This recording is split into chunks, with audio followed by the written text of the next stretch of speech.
اللہ تبارک و تعالی جل جلالہ وعمن والہ کی یہ سنت مبارکہ رہی کہ اس نے ہر دور میں انسانوں کی ہدایت کے لیے، ان کی رہنمائی کے لیے، انہیں غلط راستوں سے بھٹکے ہوئے لوگوں کو غلط راستوں سے بچانے کے لیے ہر دور میں انبیاء کرام کو مبعوث فرمایا۔ جب جب ہوائیں آوارہ ہوئی، جب جب لوگ بھٹکے پھسلے، تو اللہ نے کسی نہ کسی پیغمبر، کسی نہ کسی رسول، کسی نہ کسی نبی کو اس خاکدان گیتی پر مبعوث فرمایا۔ حضرت آدم علیہ السلام آئے، حضرت موسیٰ علیہ السلام آئے، حضرت ابراہیم آئے، حضرت کلیم آئے، حضرت یوسف آئے، حضرت یونس آئے، رسول آئے، نبی آئے۔ اللہ نے لوگوں کی ہدایت کے لیے کسی نہ کسی پیغمبر کو، کسی نہ کسی رسول کو اس خاکدان گیتی پر مبعوث فرمایا۔ لیکن جب آخری نبی سرور کائنات صلی اللہ تعالیٰ علیہ وآلہ وسلم کی تشریف آوری ہوئی، تو میرے اور آپ کے نبی کے تشریف لانے کے بعد، خاتم النبیین کے تشریف لانے کے بعد باب نبوت بند کر دیا گیا۔ سرکار کو خاتم النبیین بن کر بھیجا گیا، تشریف لائے سرکار خاتم النبیین بن کر۔ اب حضور کے بعد کوئی نبی، کوئی پیغمبر، کوئی رسول اس دنیا میں نہیں آئے گا۔ یہی اہل ایمان کا عقیدہ ہے اور یہی اہل جنت کا راستہ ہے کہ حضور خاتم النبیین بن کر تشریف لائے ہیں۔ اب حضور کے بعد کوئی نبی، کوئی پیغمبر، کوئی رسول اس خاکدان گیتی پر نہیں آئے گا۔ آخری نبی میرا نبی ہے، آخری رسول میرا رسول ہے، آخری پیغمبر ہمارا پیغمبر ہے۔ حضور کے بعد کوئی نبی نہیں آئے گا۔ اللہ نے نبوت کا دروازہ بند کر دیا، مگر ہدایت کا دروازہ بند نہیں کیا گیا۔ ہدایت کا دروازہ رب نے بند نہیں کیا۔ اب بھی لوگ بگڑ رہے ہیں، آوارہ ہو رہے ہیں، فتنے اٹھ رہے ہیں، سوزشیں ہو رہی ہیں۔ اب ان کو کون بچائے گا؟ اب حضور کے غلام بچانے کے لیے آگے بڑھ رہے ہیں۔ کبھی صحابہ کبار میدان میں اتر جاتے ہیں، کبھی اہل بیت اطہار میدان میں اتر جاتے ہیں، کبھی ائمہ کرام میدان میں اتر جاتے ہیں، کبھی اولیاء کرام میدان میں اتر جاتے ہیں، کبھی علماء ربانیین میدان میں اتر جاتے ہیں۔ اسی لیے میرے نبی نے فرمایا کہ میرے نبی بنیس میرے عالم، میری قوم کے عالم، میرے قوم کے علماء بنی اسرائیل کے انبیاء کی طرح ہیں، اور میں اپنی وراثت میں دھن دولت چھوڑ کر نہیں جا رہا، بلکہ علم کی میراث چھوڑ کر جا رہا ہوں، علم کی خیرات چھوڑ کر جا رہا ہوں۔ اور جس نے اس کو پکڑ لیا، علم کی میراث کو پکڑ لیا اور اس کو تھام لیا، وہ کوئی اور نہیں بلکہ نبیوں کا وارث بنتا ہوا نظر آتا۔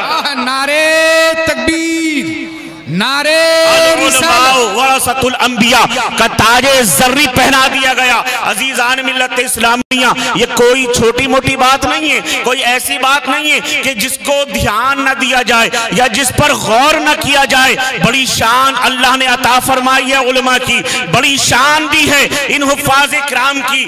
آج ہماری سوسائٹی میں، ہمارے محلے میں ہم کس کو قد آور دیکھتے ہیں؟ مفتی شہریار صاحب کی بڑی عمدہ، بڑی دلسوز خطاب آپ نے سماعت کیا، بڑی اچھی بات ہے کہ مفتی صاحب قبلہ نے عمل کی توفیق اللہ ہم سب کو عطا فرمائے۔ آپ بڑی اچھی گفتگو کر رہے تھے کہ آج ہماری سوسائٹی میں عزت والا کون ہے، عظمت والا کون ہے، وقار والا کون ہے؟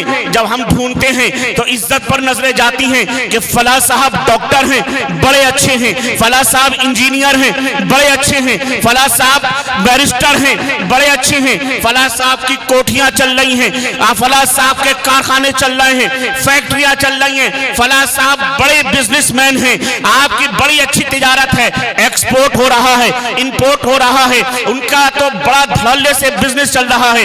ہماری سوسائٹی میں ہم عزت والا اس کو سمجھتے ہیں جو اچھا پیسے والا ہے، ہماری سوسائٹی میں ہم عظمت والا اس کو سمجھتے ہیں جو بڑا ادھیکاری ہے، بڑا عہدیدار ہے، بڑا پاورفل ہے۔ ہماری نظروں میں وہ عزت والا ہے، مگر سنو مسلمانوں، یہ ہم اور آپ نہیں کہہ رہے، یہ علماء نہیں کہہ رہے، یہ آج کے مشائخ نہیں کہہ رہے، بلکہ یہ فرمان آخری نبی خاتم النبیین مصطفیٰ جان رحمت صلی اللہ تعالیٰ علیہ وآلہ وسلم کا فرمان عالی شان ہے۔ خیرکم من تعلم القرآن وعلمہ، تم میں بہتر وہ ہے جو قرآن پڑھتا ہے اور قرآن پڑھاتا ہے۔ زندہ باد زندہ باد.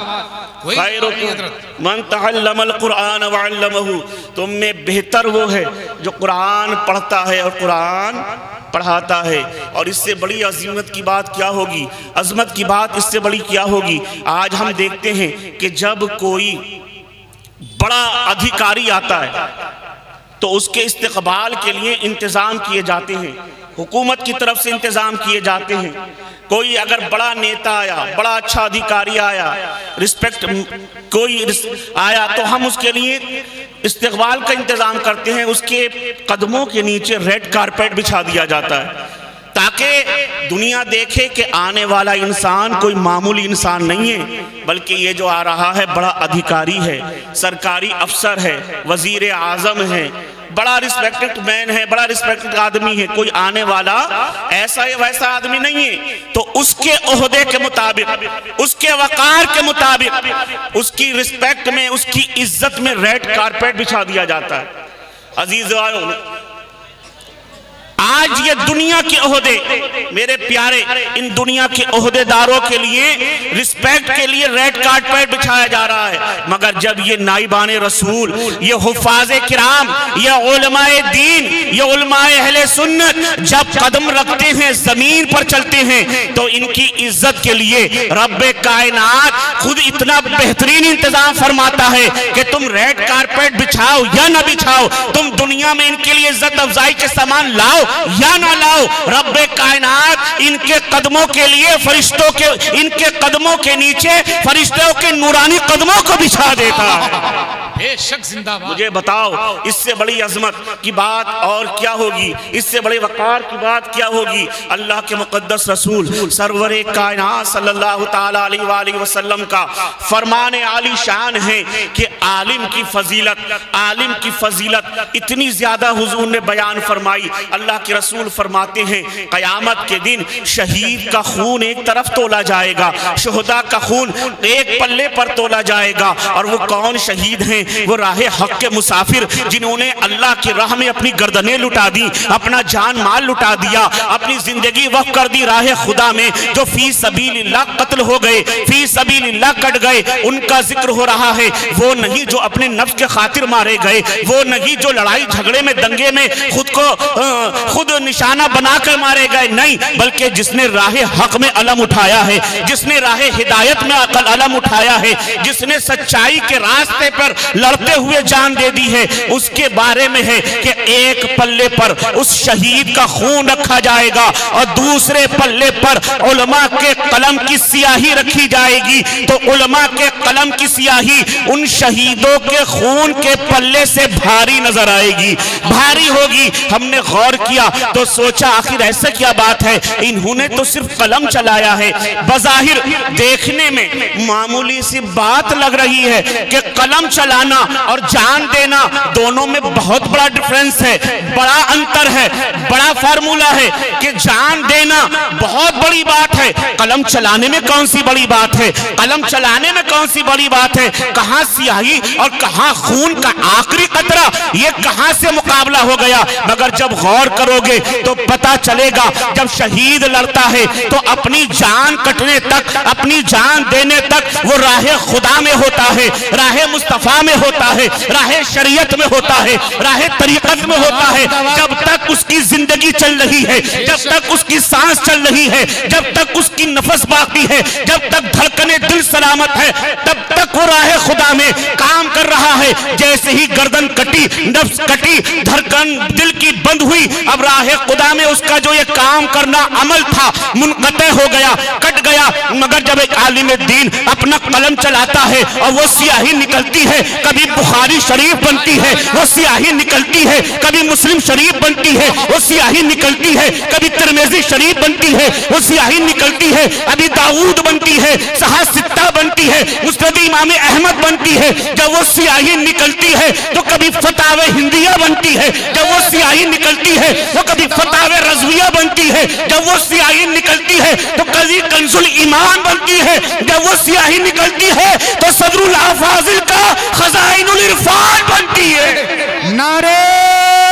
تکبیر، نعرہ رسالت، فیضان حضور صدر الافاضل، فیضان حضور صدر الافاضل مسلک اعلی حضرت.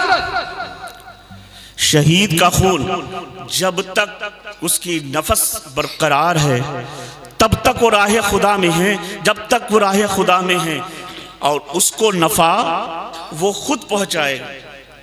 مگر عالم کی صحبت اتنی پاکیزہ ہے کہ صرف یہ اس کو فائدہ نہیں.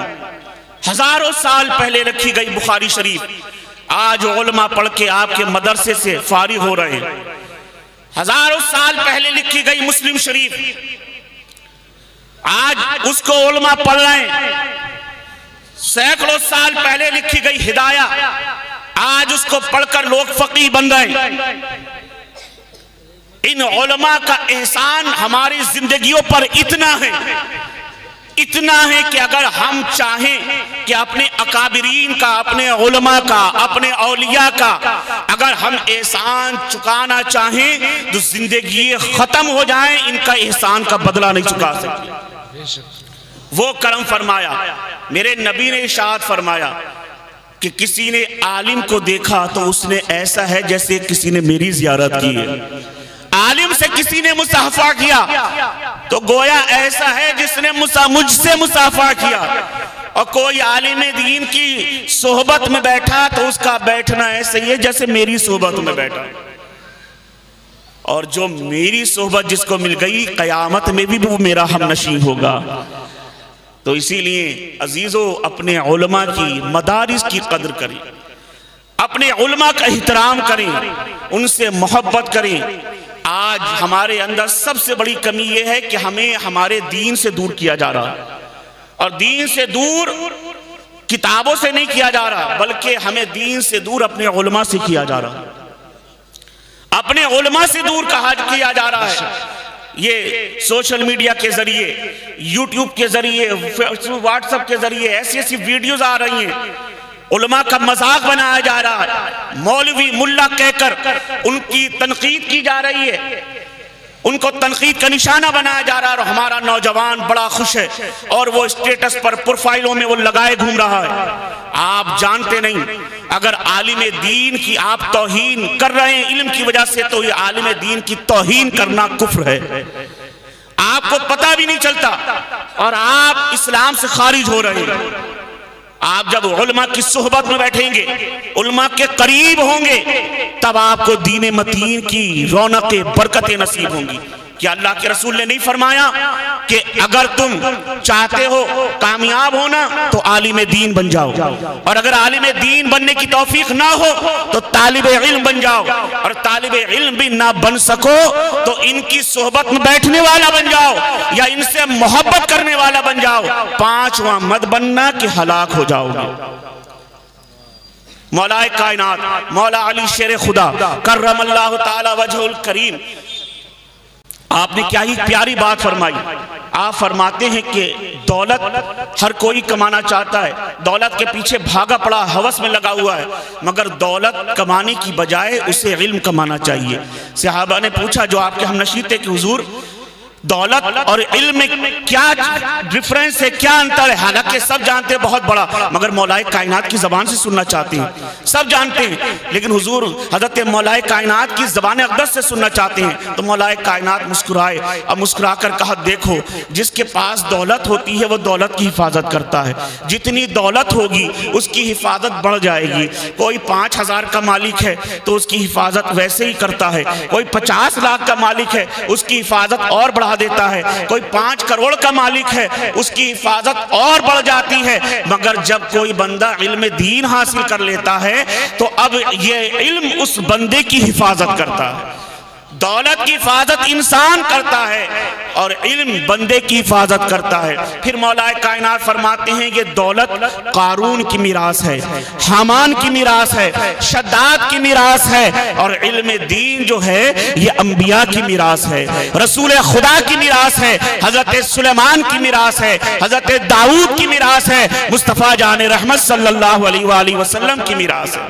پھر آگے مولا کائنات مولا علی شیر خدا کرم اللہ تعالی وجہ الکریم ارشاد فرماتے ہیں جانتے ہو اللہ تبارک و تعالی نے اس نظام کائنات کو 4 چیزوں پر ٹھہرا رکھا ہے. نظام کائنات چار چیزوں کی وجہ سے قائم ہے، یا یہ کہہ لیں کہ اس نظام کائنات کے چار پلر اللہ نے بنائے۔ کون کون ہیں؟ لوگوں نے پوچھا، حضور ارشاد فرمائیں نظام کائنات چار چیزوں کی وجہ سے قائم ہیں، تو یہ چار چیزیں کون سی ہیں؟ مولا کائنات نے فرمایا پہلا نظام کائنات کا جو پہلا کھمبا ہے وہ ہے عالم دین۔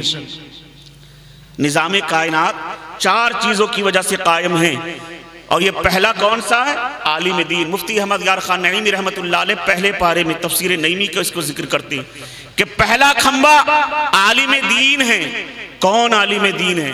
جو حضور کی گستاخیاں کرے وہ، جو حضور کی شان میں بے ادبیہ کرے وہ، جو حضور کو اپنی طرح کہے وہ، جو حضور کے علم غیب کا انکار کرے وہ، جو حضور کی شان رسالت کو گھٹانے کی کوشش کرے وہ، نہیں نہیں نہیں میاں نہیں، وہ عالم دین ہے ہی نہیں، وہ تو عالم فتین ہے جو حضور کی شان کو گھٹائے، جو مصطفیٰ پر اپنی جان کو قربان کرے، حضور کی عظمت کے لیے کھڑا رہے، ڈٹا رہے، شریعت اس کو عالم دین کہتی ہے۔ علی فرماتے ہیں جو عالم دین با عمل ہو، ایسے عالم کے لیے یہ خوشخبری ہے کہ نظام کائنات اس کے اوپر قائم ہے۔ پھر فرمایا گیا دوسرا ستون کون سا ہے، دوسرا کھمبا کون سا ہے؟ تو مولا کائنات فرماتے ہیں جاہلوں کی وجہ سے نظام کائنات قائم ہے۔ جاہلوں کی وجہ سے کہ حضور سمجھ میں آتا ہے، عالموں کی وجہ سے سمجھ میں آتا ہے، علماء کی بڑی شان ہے، حضور نے بڑی حدیثوں میں آپ کے علماء کی شان وارد ہوئی ہے۔ حضور نے فرمایا کہ میری امت کے علماء بنی اسرائیل کے انبیاء کی طرح ہیں۔ حضور نے فرمایا جیسے میں تم پر فضیلت، تمہارے ادنا پر فضیلت رکھتا ہوں، ویسے علماء تم پر فضیلت رکھتے ہیں۔ حضور نے فرمایا کہ میرے امت کے علماء عابدوں پر اس طرح چمک رہے ہیں جس طرح 14ویں رات کا چاند تمام ستاروں پر۔ بڑی شان علماء کی ہے، مگر جاہلوں کی وجہ سے نظام کائنات۔ اب غور کریں، ہر جاہل کی وجہ سے نہیں، ہر جاہل کی وجہ سے نہیں، وہ جاہل نہیں جو علماء میں نقص نکالتے رہتے ہیں، وہ جاہل نہیں جو بڑوں کے ساتھ گستاخیاں کرتے ہوں، ان جاہلوں کی وجہ سے نہیں جو اپنے علماء کی توہین کریں، اپنے بزرگوں کا مذاق اڑائیں، اپنے بزرگوں سے احترام سے بات نہ کریں، وہ جاہل نہیں۔ تو کون سا جاہل جس کی وجہ سے نظام کائنات سلامت ہے؟ تو مولا کائنات فرماتے ہیں اس جاہل کی وجہ سے نظام کائنات سلامت ہے جو جاہل اپنے علماء سے محبت رکھتا ہو، جو جاہل اپنے علماء سے محبت رکھتا ہو۔ کہا تیسرا ستون، کہا غنی کی وجہ سے، مالدار لوگوں کی وجہ سے نظام کائنات سلامت ہے۔ تیسرا کھمبا اس کا وہ کون ہے؟ غنی ہیں، مالدار لوگ ہیں۔ اب کون سے مالدار؟ ایک تو وہ مالدار ہے جو اپنے پیسے کو فضول خرچی مڑاتا ہے، دنیا کے لیے لٹاتا ہے۔ دیکھیے آپ فضول خرچی میں پیسے لٹا رہا ہے، کبھی شادی بیاہ کے نام پر، کبھی عقیقے کے نام پر، کبھی پارٹی کے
ایک مرتبہ اور جی لگا کر درود شریف پڑھ لیں۔ اللہم صلی علی سیدنا شفیعنا حبیبنا نبینا مولانا محمد مبارک وسلم صلو علیہ السلام علیکہ یا سیدی یا رسول اللہ صلی اللہ تعالی علیہ وسلم۔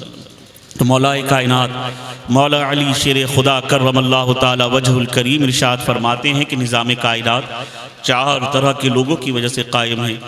کون کون سے؟ ایک بتایا عالم دین، اور دوسرا بتایا جاہل کی وجہ سے، اور تیسرا غنی کی وجہ سے۔ مگر کون سا غنی؟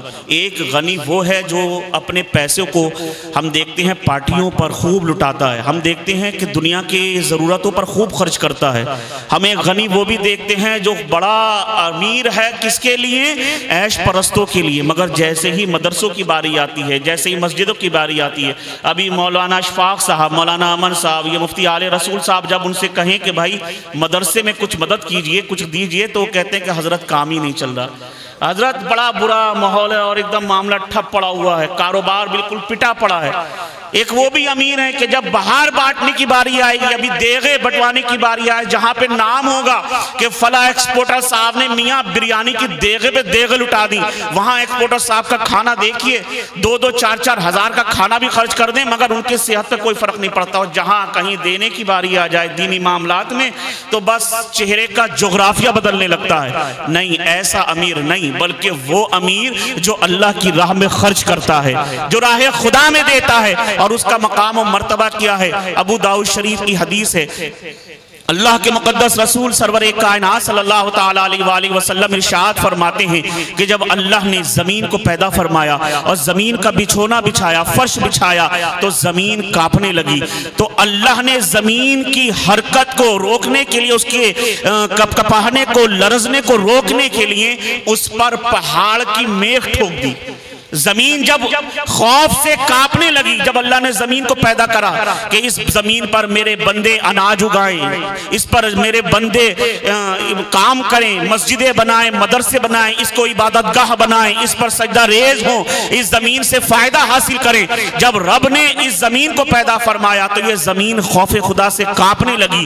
جب کانپنے لگی، فرشتوں نے کہا مولا یہ زمین تو کانپ رہی ہے، تھرا رہی ہے، تو اللہ تعالیٰ نے اس زمین کے سینوں پر پہاڑوں کی کیل لگا دی، زمین ٹھہر گئی، ساکت ہو گئی۔ فرشتوں نے عرض کیا مولا یہ زمین تیری کانپ رہی تھی، تو نے پہاڑ کی میخ لگا دی، کیل لگا دی، زمین ٹھہر گئی، یہ زمین تو بڑی طاقتور ہے، یہ زمین طاقتور ہے، اور اس سے بھی زیادہ طاقتور تو نے پہاڑ کو بنایا ہے، کیا مولا پہاڑ سے بھی طاقتور کوئی شے تو نے بنائی ہے؟ رب نے فرمایا ہاں میں نے پہاڑ سے زیادہ طاقتور لوہے کو بنایا ہے۔ اور ہم دیکھتے ہیں، یہ مشاہدہ ہے ہمارا کہ پہاڑ کے پتھر بڑے بڑے چٹان جب اس پر لوہے کی ضربیں لگتی ہے، ضرب کاری لگتی ہے، تو پہاڑ ریزہ ریزہ ہو جاتا ہے، ریشہ ریشہ ہو جاتا ہے، چھینی ہتھوڑی سے بڑے بڑے پتھر توڑ دیے جاتے ہیں، پہاڑ ٹکڑ کر بکھر کر پاش پاش ہو جاتا ہے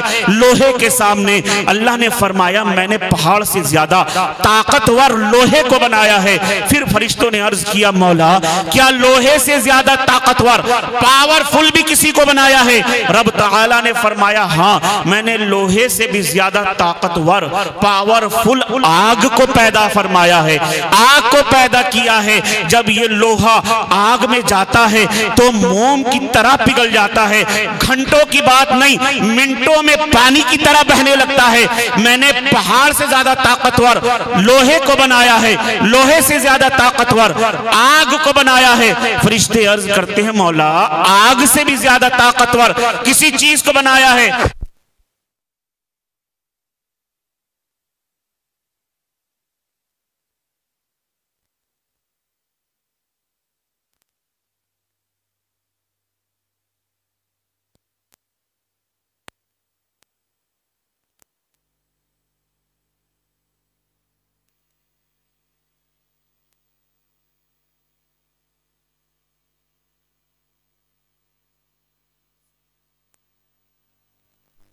ہاں بھئی تھوڑی دیر اور چلتے رہتا جنریٹر سے یار۔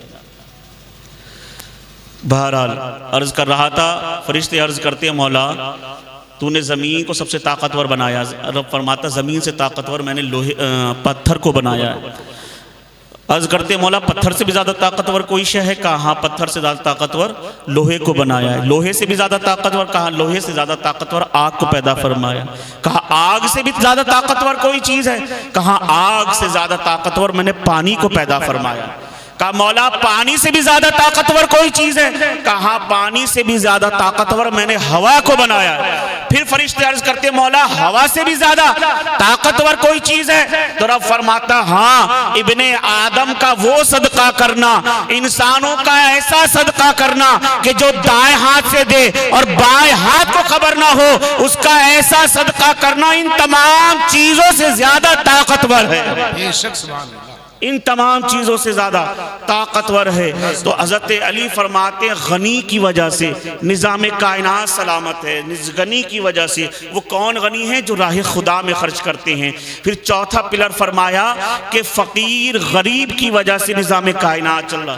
کہ غریب کی وجہ سے، امیر کی وجہ سے سمجھ میں آتا ہے کہ بھائی جن کے پاس پیسے ہیں وہ راہ خدا میں خرچ کر رہے ہیں، جن کے پاس مال و دولت ہے وہ راہ خدا میں خرچ کر رہے ہیں۔ غریب بیچارہ کیا دے رہا ہے؟ غریب کیا دے رہا ہے؟ کہا غریب وہ نہیں جو تم سمجھ رہے ہو، غریب وہ ہے جس کو مل جائے تو شکر کرتا ہے اور نہ ملے تو صبر کرتا ہے۔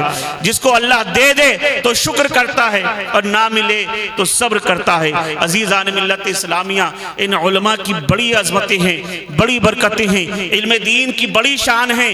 اللہ کے مقدس رسول سرور کائنات صلی اللہ تعالیٰ علیہ وآلہ وسلم نے جگہ جگہ ارشاد فرمایا علماء کی شان میں۔ قرآن کریم میں متعدد آیات کریمہ سے ہمیں علماء کی شان پتہ چلتی ہے۔ ہمیں چاہیے کہ ہم اپنے علماء کے پاس بیٹھیں، ان سے محبت کریں، ان سے عقیدت رکھیں، ان سے دین کی باتیں سیکھیں، ان سے دین سیکھیں، اپنی زندگیوں میں سدھار پیدا کریں، اپنے شب و روز میں سدھار پیدا کریں۔ جو علماء سے محبت کرتے ہیں ان کا مقام بڑا اچھا ملتا ہے۔ حضرت بس آخری بات کہہ کر اپنی تقریر کو ختم کر دوں گا۔ آپ سلطان محمود غزنوی کو کون نہیں جانتا؟ ہر کوئی جانتا ہے سلطان محمود غزنوی بڑے عالی شان بادشاہ گزرے ہیں، نیک اللہ کے بندے گزرے۔ حضرت سلطان محمود غزنوی ایک دن دل میں خیال آتا ہے، تین باتیں دل کے اندر شک کرتی ہیں، کیا میں سبکدین کا بیٹا ہوں؟ کیا میرا باپ حقیقت میں سبکدین ہی ہے یا کوئی اور ہے؟ اور دوسری بات کہ العلماء ورثۃ الانبیاء، تو یہ علماء جو انبیاء کے وارث ہیں تو یہ کس طرح سے ہیں؟ اور تیسری بات یہ دل میں آئی، پتہ نہیں میری بخشش ہوگی یا نہیں، میں بخشا جاؤں گا یا نہیں، میرا خاتمہ ایمان پر ہوگا یا نہیں۔ یہ تین باتیں دل میں کروٹیں لے رہی ہیں، یہ تین باتیں دل میں جنم لے رہی ہیں اور اضطراب میں پریشان کیا ہوا ہے۔ پتہ نہیں میرا باپ سچ میں سبکدین ہے یا نہیں، یا پتہ نہیں میں بخشا جاؤں گا یا نہیں۔ اور العلماء ورثۃ الانبیاء، یہ وارث کس طرح کے وارث ہیں؟ یہ باتیں کافی دنوں سے ذہن میں چل رہی ہیں۔ ایک دن سلطان محمود غزنوی کا قافلہ گزر رہا ہے، رات کی تاریکی ہے، قندیلیں روشن ہیں، مشالیں روشن ہیں، آگے چل رہے ہیں، شمعدان لیے ہوئے آگے چل رہے ہیں، پیچھے بادشاہ سلطان کی سواری چل رہی ہے۔ بادشاہ کی نظر پڑی کہ ساتھ میں قافلے کے برابر میں ایک نوجوان کتاب ہاتھ میں لیے ہوئے آہستہ آہستہ بڑھ رہا ہے اور شمعدان کی روشنی سے فائدہ حاصل کر رہا ہے۔ جو روشنی بادشاہ کے لیے کی گئی تھی اس روشنی میں وہ نوجوان کتاب کے مطالعے میں مصروف ہے۔ بادشاہ سمجھ گیا کہ یہ کوئی طالب علم ہے یا کوئی عالم دین ہے جو علم سے ذوق رکھتا ہے، علم کا شوق رکھتا ہے، عالم ہے، محبت کرتا ہے علم سے۔ اس نے قافلے کو رکنے کا اشارہ کیا اور اشارہ کیا، حکم دیا، قافلے والوں ٹھہر جاؤ، جب تک یہ مطالعہ کرتے رہیں، جب تک یہ پڑھتے رہیں، جب تک ان کی طبیعت بھر نہ جائے، قافلے کو آگے نہ بڑھایا جائے کہ اس روشنی میں یہ علم دین حاصل کر رہے ہیں اور میں نہیں چاہتا کہ اس کے پیچھے پیچھے یہ چلنے کی دقت کو بھی گوارا کریں، چلنے کی تکلیف بھی برداشت کریں، اسی لیے قافلہ ٹھہر جائے، یہ اطمینان سے مطالعہ فرماتے رہیں۔ حضرت سلطان محمود غزنوی کے حکم پر قافلہ ٹھہر گیا، قافلہ رک گیا۔ وہ عالم دین کچھ دیر بیٹھے مطالعہ کرتے رہے۔ جب ان کا ذوق پورا ہوا، جب ان کا مطالعہ پورا ہوا، کتاب بند کری، سینے سے لگائی، اپنی منزل کی جانب چل دیے۔ اب بادشاہ حکم دیتا ہے کہ چلو بھائی اپنی منزل کی طرف رواں دوا ہو۔ یہ واقعہ گزر گیا۔ اگلی شب آئی، بادشاہ خواب گاہ میں پہنچا، آنکھیں بند ہوئی، قسمت بیدار ہو گئی، آنکھیں بند ہوئی، مقدر جاگ گیا۔ سامنے سرور کائنات صلی اللہ تعالیٰ علیہ وآلہ وسلم کا سراپا تھا، جہاں جلوہ جہاں آ رہا تھا محبوب خدا سرور کائنات صلی اللہ تعالیٰ علیہ وآلہ وسلم خواب میں تشریف لاتے ہیں اور ارشاد فرماتے ہیں، اے سبکتگین کے بیٹے، تو نے ہمارے وارث کی خدمت کی ہے، اس کا خیال کیا ہے، جہاں ہم تجھے جنت کی بشارت عطا فرماتے ہیں۔ سبحان اللہ سبحان اللہ۔ واللہ وہ سن لیں گے، فریاد کو پہنچیں گے۔ اتنا تو ہو کوئی جو آہ کرے دل سے۔ اس کے سینے میں 3 سوال تھے، اس کے ذہن میں 3 سوال تھے کہ میرا باپ حقیقتاً سبکتگین ہے یا نہیں، میں بخشا جاؤں گا یا نہیں، یا علماء یہ وارث انبیاء کیسے ہیں۔ ایک بات میں، ایک جملے میں اللہ کے رسول نے تینوں فرمان دے دیے، تینوں بشارتیں دے دی۔ اے سبکتگین کے بیٹے، تو نے ہمارے وارث علماء کی خدمت کی ہے، جہاں اللہ تجھے جنت کا پروانہ عطا فرماتا ہے۔ اسی لیے بریلی کے تاجدار امام عشق و محبت سرکار اعلیٰ حضرت فرماتے ہیں کہ پھر کے گلی گلی تباہ، ٹھوکرے سب کی کھائیں کیوں، دل کو جو عقل دے خدا تیری گلی سے جائیں کیوں، اور نام ہے عشق مصطفیٰ روز فضو کرے خدا، جس کو ہو درد کا مزہ نازے دوا اٹھائے۔ زندہ باد زندہ باد، بہت خوب۔ تو یہ علماء سے محبت کرنے کا ثمرہ ہے۔ اللہ کریم ہم سب کو علماء سے، اپنے دین سے، اپنے آقا سے، اولیاء کاملین سے، بزرگان دین سے سچی اچھی محبت کی توفیق عطا فرمائے۔ کہنے سننے میں کسی طرح کی کوتاہی سرزد ہوئی ہو تو مولا اسے معاف فرمائے۔ استغفر اللہ ربی من کل ذنب واتوب الیہ، وآخر دعوانا الحمدللہ رب العالمین۔ السلام۔